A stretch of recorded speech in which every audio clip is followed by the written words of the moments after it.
What's up, guys? Welcome back to the channel. So tonight I want to talk about counting your blessings. But before we get into our talk, like, comment, and subscribe, and hit that notification bell if you like what you hear. And hopefully we have more to come for you. All right. So counting your blessings, trying to fight off negative and pessimistic outlooks. For me in my life, counting my blessings has been almost a necessity to keep a positive outlook on, day-to-day living. And what I have to do, guys, and primarily what I think people don't really do is that they don't recognize themselves as having these negative, pessimistic outlooks or comments or emotions, and they're projecting that stuff out on other people. They don't really realize they're doing it, or they're doing it for cliche, or they're doing it because everybody else is doing it for whatever reason. They're being very negative. And I do too. I mean, I'm not going to sit here and I'm not on some kind of pedestal, because I fall in those traps too. And that's why we're having these talks, because I have to work through that kind of stuff to become a better person. So guys, understanding and recognizing the pessimistic nature and negativity that you project is a very important part of growth. You have to recognize that stuff. How I counteract those emotions, or try to, is I try to count my blessings. So for every pessimistic outlook, for every negative emotion I'm feeling, for every thought that I have that is negative in nature, I try to offset it with something positive in the same context or situation. I've even had to go as far, guys, as making a list on a sheet of paper of the problems that I've had versus the blessings. And for example, I had a woman that I was talking to at work the other day, and she was talking about how her kids were stressing her out real bad, and this, that, and the other. And I looked at her and I said, I understand kids can stress you out. I was like, but it's a blessing that you were able to see your kids every day. And she kind of gave me this weird look like, what do you mean? I don't get to see my kids every day. I get to see them once a week to 3 or 4 times a week, if that.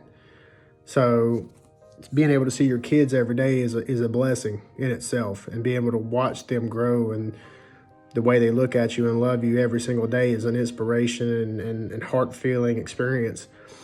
And not to have that is hard.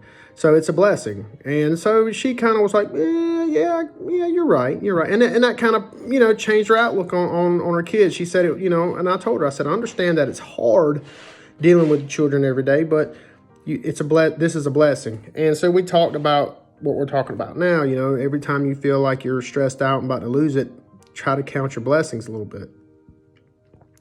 So making a list of negatives and positives, and offset them. Don't do a bunch of negatives and then try to work a bunch of positives. Do a negative and a positive and a negative and a positive, and try to find some light in all the darkness. Try to find some good in the bad, because there's always something that you can look at to help counteract some of those negative and pessimistic feelings that you're having. And another thing that I do, guys, is I write a journal. I don't write in it every day. I don't write in it every week, probably sometimes. Sometimes it could be a year before I get back into it. But usually when I start having some real deep thoughts, real strong emotions, and I'm having trouble overcoming them, I will break open my journal and I will write in it. And I write the utmost thoughts to true form that I can in this journal, like the thoughts in my head to the truest form that I can put on paper and bring into words on how I feel. And now there's only one other person who's ever read this journal, and she read it, not, secret. She found it and she secretly read it and then told me she wrote it. Read it. And there's only one other person in this world I would let read that journal. But, it's up to you if you can let the world read it or write a book about it, whatever. But what has helped me is writing a journal, being truthful in the journal, writing down all the emotions that I'm feeling, Sometimes they're good, sometimes they're bad. Sometimes I'm on a high, and I'm like, well, I'm going to write in this journal about all the good things that's happened. Or sometimes I write, a lot of the times the journal is to help me work through some bad stuff. But in that, I try to write some good. And then I read my thoughts, maybe a day later or something, or 2 days later. And I try to reflect on those thoughts. And I say, why am I thinking this way? Why am I feeling this way? What is driving me to do this? What is my expectation? Why did I expect this? What is fed this? How am I going to address it? And that kind of thing, So, but like a lot of people, man, counting your blessings can be very difficult. All right, because it's true about, you do 100 good things and nobody notices, but the one bad thing you do, everybody sees, that's true. I mean, it really is. And, a lot of times, especially in now times, modern society, you don't really hear from people unless they want something from you. So unless you got something to offer them, you're ghosted, you're blanked. So guys, you really, counting your blessings can be hard. I get it, especially when you're, a middle-aged adult. You might be going through some midlife crisis problems. You might, have some problems that maybe your talent is outrunning your ambition, or your ambition's outrunning your talent, and you're just getting frustrated. That's a lot of my problem, is that I have this overwhelming ambition. Like, the ambition and drive I have is unreal. And I get so mad at myself because my talent can't take me there fast enough. So I just burn the midnight oil and burn the midnight oil and burn the midnight oil. And the next thing I know, I'm exhausted, tired, malnourished. I mean, every damn thing else in between. And my focus starts to drift. But I get really mad at myself because I let my ambition outrun my talent. And I don't give myself enough time for them to run together and make me successful. So I have to count my blessings in that as well. All of my problems, I really try to count my blessings. Like my job, man. Sometimes my job has stressed me out. I'm like, man, this job sucks. I'm tired of doing this. Why? This is bull crap. I don't get paid enough to do this. Blah, blah, blah, blah, blah. All the crap's rolling downhill on us.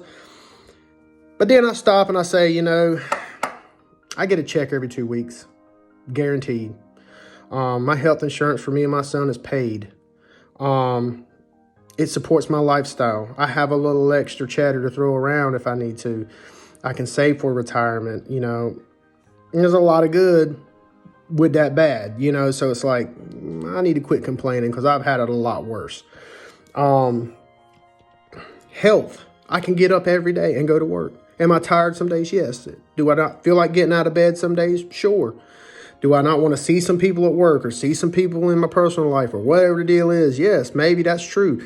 But I am healthy. I can get out of bed. I can walk. I can talk. I can swing my arms. My bones crack like, a nutcracker, but I can move. My organs will all work. I'm in very good health. My blood pressure is great. So guys, I mean, life is terrible sometimes, but there's always some light in that. There's always some good in with this bad, and we just have to start balancing that out as people. We have to understand that when you have a bad emotion or a negative emotion, or you're angry or you're upset or you're whatever, that you could take that and you can offset it with a positive thing in that same category of thinking. So it's like, like the example with the children, she was complaining that, her kids were stressing her out, but she gets to see them every day. She gets to watch them grow up. She gets to snuggle with them before they go to bed. She gets to, do all this stuff that I don't get to do. So it's like, she's like, you're absolutely right. So there is one little thread every once in a while, guys, of light in that darkness, and recognizing that thread of light and taking it to heart and really giving it some worth will help you work through some of your pessimistic and negative emotions. So guys, counting your blessings. And then for you guys who are Christians, Christian people, counting your blessings, is, your Savior, having your Savior in your heart every day, looking after you, having a Bible, having a book you can read to help you navigate, if you read this book and it gives you inspiration, and it doesn't necessarily have to be a Bible. It could be, the Count of Monte Cristo or Les Miserables. Those are two of my favorite books. If I read those books, I get motivated, or if I just read a few passages out of my favorite passages and stuff like that. So you can find stuff to help motivate you. And those are blessings in disguise. Having little things, a favorite song, being able to get in a car, turn on your favorite music and drive for an hour and come back. Those are all blessings, guys. There's a lot of people in this world who don't have those things. There's people in this world who don't know where the food on their plate's going to come from. Their next meal is going to come from. There's people out there who have to, a whole family wears one pair of shoes. It's like, it can always be worse, guys. And we have to try to focus on the good. I know that bad really sucks. And don't get me wrong, I suffer as bad as anybody does. And I fall in these traps and I try to work my way out of them. And it's a real struggle, but I do work my way out of them. And this is how I do it. And I'm not saying that it works for everybody, because some people just can't see the forest for the trees. And if they sat down with this pen and a piece of paper and they just write negative and the positive never comes. But you have to get yourself a 30,000 foot view and see the entire picture of your life, instead of just not seeing. You can't see the forest for the trees. That you can't do that, because that will put you in a hole of depression you won't ever be able to get out of. And a lot of people fall in these holes, man. And, and it's easy to see. You can go on TikTok or Instagram or other things like those social media sites, and you can see people, just the same videos over and over again. And my boyfriend, my men sucks, women suck, blah, blah, blah, this and that. And it's just negative, negative, negative, negative, negative, negative, negative. Everything they put out is negative. And it's like, you are driving yourself into a complete depression. You are making yourself look like a sap. There's a better way to do that. And you can count your blessings, because a lot of these people that are doing all this negative woe is me stuff have plenty to be thankful for. We all do. So guys, just please count your blessings. Every day of my life, I look on my phone and I look at pictures of my son. That is the greatest gift I've ever had. And there ain't nothing on this earth that can make me mad, sad, angry, whatever the deal is, that I can't look at those pictures and start smiling. Okay, so those are little things like that will help you get through. Maybe it's a picture of your car. Maybe it's a picture of your house. Maybe it's a picture of your dog or your wife or your girlfriend or your mom, whatever it takes. I'm not saying that it has to be a picture. It could be anything, but just those are my examples, is that you can get through this by focusing on positives for every negative that you have, or if you have a negative, try to find a glimmer of positive in that negative. All right, guys, so that's the talk for tonight. Those are some things that I've been kind of mulling over for the last week or two. So like, comment, and subscribe. Hit that notification bell if you like what you hear, and we'll see you guys next time. Later.